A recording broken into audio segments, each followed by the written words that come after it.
Hello, this is Leach83, how we doing? Welcome to my new vlog, talking about Celtic as always, where tonight we're going to be reflecting on a 3-0 home victory against Lincoln Red Imps in a very good all-round team performance, and then we're going to be looking forward to our next Champions League qualifier where we're going to be up against FC Astana, so we'll have a little look about them and see what we're going to be potentially up against.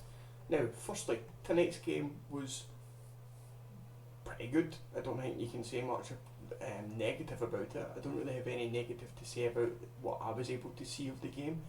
3-0 could have been about 5 or 6, maybe more. A couple of contentious decisions going against us. Just need to move on from that. There's no point worrying about referee decisions. At the end of the day, the only thing that matters is all-round team performance. And from the back to the front line, we were just solid. We were pretty solid, but we weren't up against much threat. It was against a long ball and we almost opened up once, but apart from that we weren't really under much threat. From the back line, really happy with the three in defence. They all played relatively well. Saviachenko was solid. Lustig looked very comfortable playing in that role, as did Kieran as well, which was good to see. For the five in the middle, they all again looked very good. They're all looking a bit sharper than what they did, those of them who did play in the last leg and those who had played over the weekend, what have you.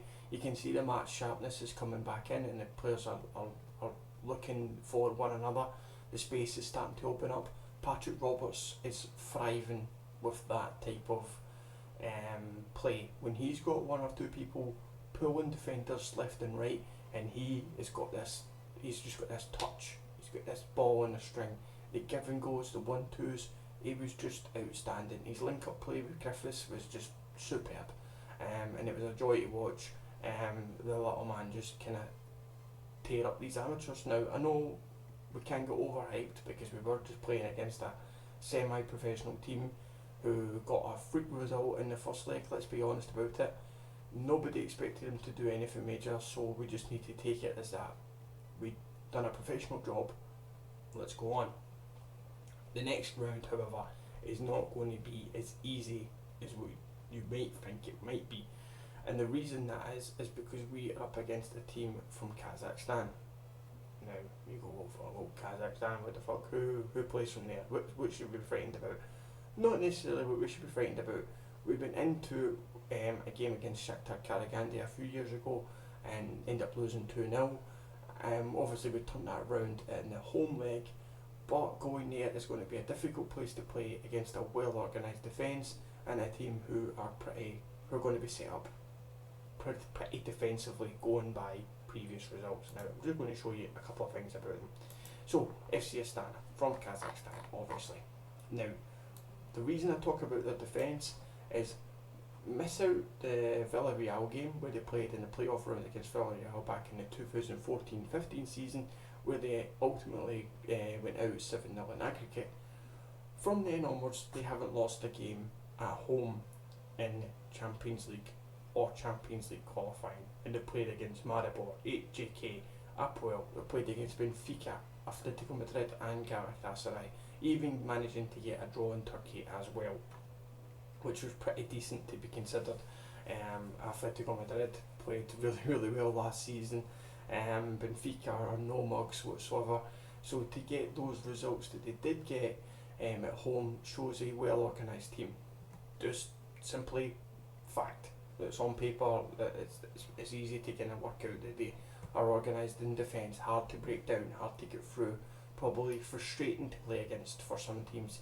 The teams who like to play flowing football, like Atletico Madrid, obviously found it difficult to break them down. I don't remember watching the game, but I could imagine Diego Simeone wasn't happy with the result, because like us, he went into it with the attitude of we're going to beat them and that's it, it's the end of days.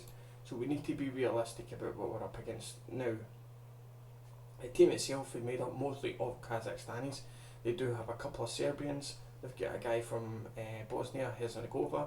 They've also got a guy from Macedonia, Colombia and the Congo, also Belarus as well, and Ghana. So pretty much covered everybody there. So the team is relatively a homegrown team. They play in a 30,000 all-seater stadium, which going by this one picture here, it does look pretty good. It looks like a nice little stadium. It does look pretty ideal. So, I mean, obviously well funded as well. Now, like I said about getting into things just that little bit, having a bit of naivety about you, we just need to be realistic. Now, going by the Champions League fixture list, the first game is going to be in Kazakhstan on Tuesday the 26th of July. Now, that gives us like about a week to prepare. I think this is the actual dates. I'm not 100% if it is necessarily the correct date. And then the next leg is Tuesday the 2nd of August at Celtic Park. So yeah, that is the fixture. So it's going to be Tuesday the 26th of July in Kazakhstan, and then Tuesday the 2nd of August at Celtic Park, going by what we have here from the UEFA Champions League schedule list. So they're the dates we've to look forward to. Now, going to Kazakhstan first is probably a good thing, as we did that before against Shakhtar Karagandhi.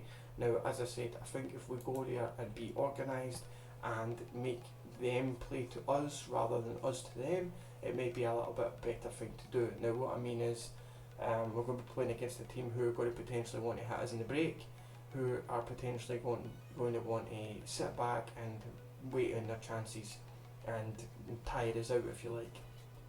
So I think if we go into this in a an approach where we know that the game doesn't need to be won on the first leg, that going there and getting a draw would not be bad at all. I would settle for. I'd even take a one each. I'd happily take a one each. Give us a away goal. A taking away goal would be ideal.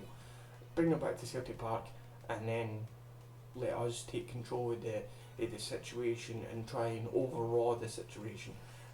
Would be perfectly fine.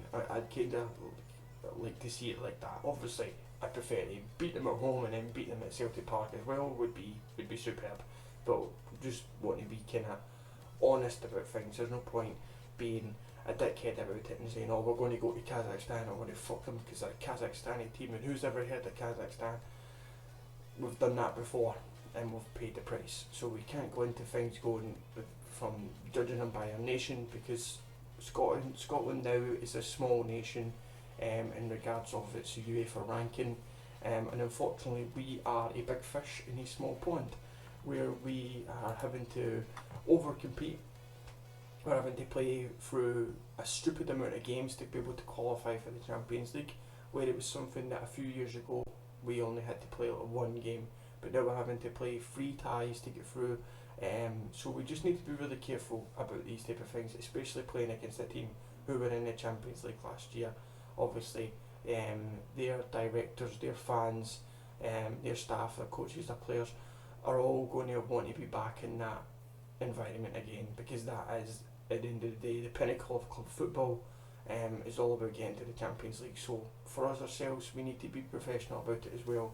We need to manage our expectations, and hopefully, as I say, the Rodgers revolution continues and we can all stay as high as what we are just now. We've all got really high expectations about this season, and we want to get there. Obviously, as fans, as supporters, as Celtic people, we all want the best from our team, and we want our team to give us these highs and give us these emotions that we feel. But at the same time, we need to remember that things can happen when you go into things that with this naivety. So we just need to be careful. Now, I'm looking forward to a really good season. Hopefully you are too.